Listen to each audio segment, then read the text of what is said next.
नमस्कार, मी अंकिता जाधव. आपण पाहताय जय महाराष्ट्र बातमीपत्रात तुम्हा सगळ्यांचं स्वागत. बातमीपत्राच्या सुरुवातीला मोठी बातमी अमरावतीमधून समोर येते. अमरावतीच्या परतवाडामधील लैंगिक शोषण प्रकरणी आरोपी अयान तरुणींना घेऊन गेलेल्या ठिकाणी पंचनामा केला जातोय. परतवाडामधील कॅफे पिझ्झा हबमध्ये आरोपीला नेऊन चौकशी केली जाते.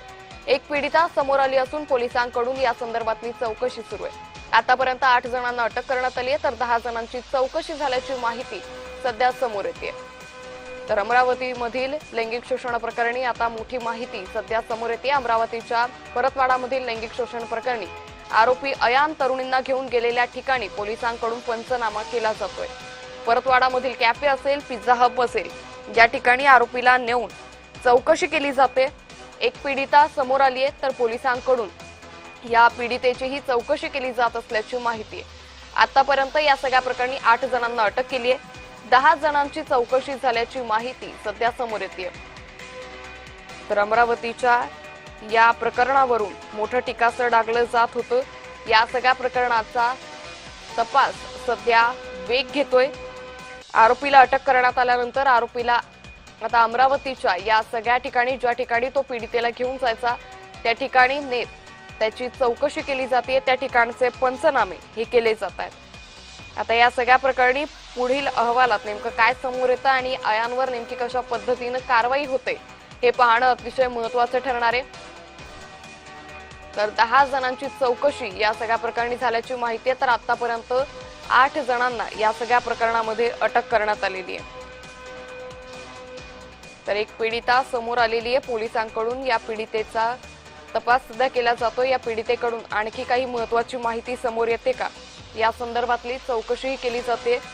परतवाडामधील कॅफे असेल, पिझ्झा हब असेल, ज्या ठिकाणी आरोपी अयान हा पीडितांना घेऊन जायचा त्या सर्व ठिकाणची चौकशी ही केली जाते.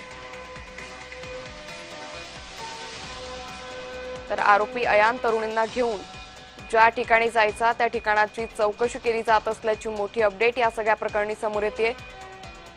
या संदर्भात अधिक माहिती घेऊयात आमचे प्रतिनिधी सुरेंद्र आकोडे यांच्याकडून. सुरेंद्र, आरोपी अयान तरुणींना घेऊन ज्या ठिकाणी जायचा त्या ठिकाणचे पंचनामे पोलिसांकडून केले जात आहे, काय अधिक माहिती? अंकिता, अमरावतीच्या लैंगिक शोषण प्रकरणामध्ये दर दिवसाला नवनवीन खुलासे जे आहे ते पुढे येत आहे. या प्रकरणामध्ये आतापर्यंत जर बघितलं तर 8 आरोपींना अटक केली असून 10 जे जण आहेत त्यांना चौकशीसाठी देखील बोलावण्यात आलं आहे. एकंदरीत या प्रकरणामध्ये आतापर्यंत एकही पीडित तरुणी जी आहे ती पुढे आली नव्हती. मात्र काल बावनकुळे पालकमंत्री यांच्या झालेल्या पत्रकार परिषदेमध्ये त्यांनी सांगितलं की एक पीडित तरुणी जी आहे ती पुढे आली आहे. तिची चौकशी जी आहे ते सुरू आहे. मात्र अद्याप तिचं बयान जे आहे ते घेतलं गेलं नाही. या प्रकरणात एक नवीनच खुलासा पुढे आलेला आहे. आरोपी अयान जो आहे तो वेगवेगळ्या ठिकाणी या मुलींचं शोषण करायला घेऊन जात होता. त्या सर्व ठिकाणची चौकशी जी आहे ते केली जात आहे. यामध्ये परतवाडाच्या शहरातील काही कॅफे पिझ्झा आहे त्या ठिकाणी देखील आरोपी या तरुणीला घेऊन जायचा. तिथे त्यांना शोषण करून त्याची व्हिडिओ शूट करत असायचा. त्या ठिकाणी देखील पोलीस या आरोपीला घेऊन गेले आणि तिथला पंचनामा देखील केला.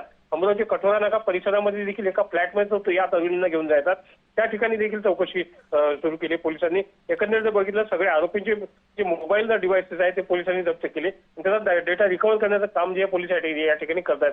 मात्र अजूनही काही नवीन खुलासे या प्रकरणात येऊ शकतात. नवीन आणखी काही आरोपी किंवा पीडित महिलांची संख्या या प्रकरणात वाढू शकते. अंकिता, निश्चित.